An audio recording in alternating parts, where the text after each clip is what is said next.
The wider question to me is, why does New Zealand have name suppression to the extent that it does? You look in comparable jurisdictions around the globe, and it does not happen. I mean, why do we know the names of Harvey Weinstein? Why do we know the names of Rolf Harris, Bill Cosby? If they had been New Zealand's entertainment icons, they would have had name suppression.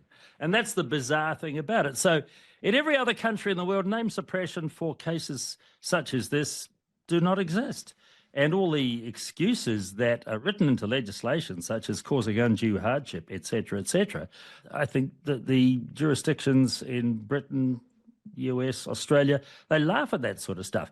I mean, you look at the history of name suppression, it's quite comical the way it developed starting back in 1905 when it was decided that various newspaper editors would, for the sake of their readers' state of mind, they would not report a whole lot of the stuff that appeared in the courts.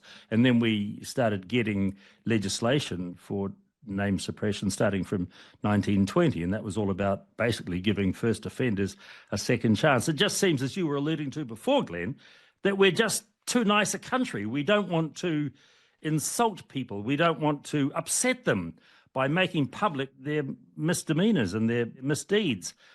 And I guess, frankly, it's too late to change that, but I just wonder whether there'd be any political capital at all in having a really good examination of our name suppression laws. Good point. Well, they haven't discussed the undue hardship that were placed on the children and the images that this person was watching. So what they're doing is protecting the big businessmen and allowing this depraved, disgusting behaviour to be covered up. And these children are just left completely exposed once again. Whether they're in this country, whether they're not, that is not the case. This person should be held accountable and humiliated in public for what was described in the articles as really extreme imagery. It's sickening to the core, and it just shows the atrocious state of our justice system.